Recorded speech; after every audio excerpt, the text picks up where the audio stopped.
আপনারা জানেন গত 26শে জানুয়ারি 2025 তারিখে বিজ্ঞ আদালতের অনুমতিক্রমে অভিযোগ সংশ্লিষ্ট জনাব এস.কে. চৌধুরী, সাবেক ডেপুটি গভর্নর, বাংলাদেশ ব্যাংকের বিরুদ্ধে জ্ঞাত আয় বহির্ভূত সম্পদ অর্জনের অনুসন্ধানকালে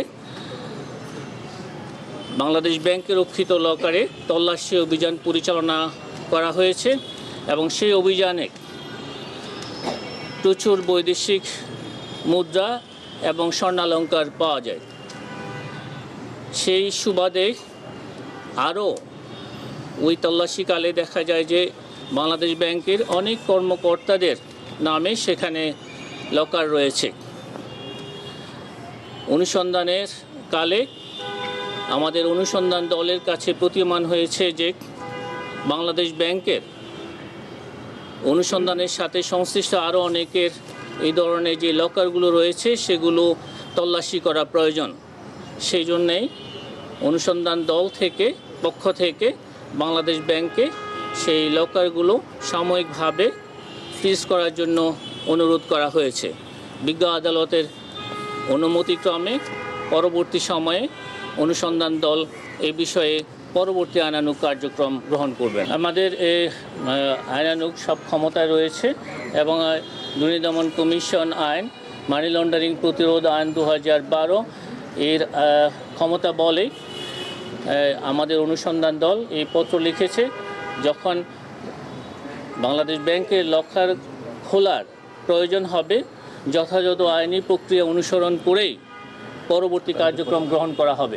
বাংলাদেশ ব্যাংকের বিধিমালা অনুযায়ী যদি রাখার সুযোগ থাকে তাহলে তো তারা রাখতে পারবেন।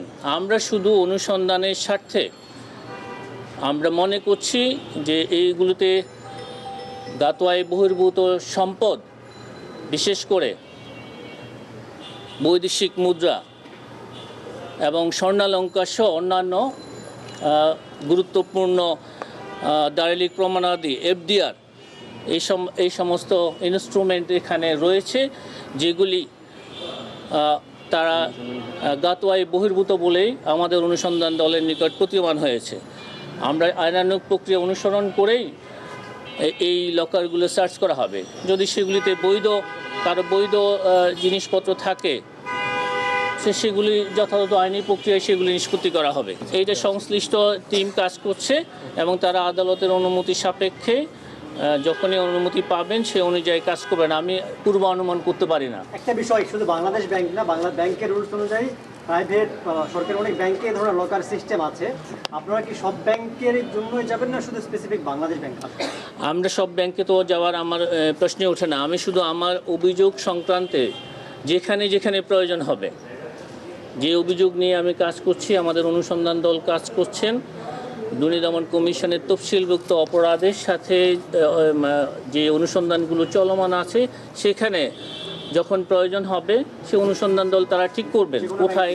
হ্যাঁ, সেটা যে কোনো জায়গায় হতে পারে, সেটা যে কোনো ব্যাংকে হতে পারে, শুধু বাংলাদেশ ব্যাংকের জন্য নয়, যে কোনো ব্যাংকে প্রয়োজন হলে সবখানেই যাব।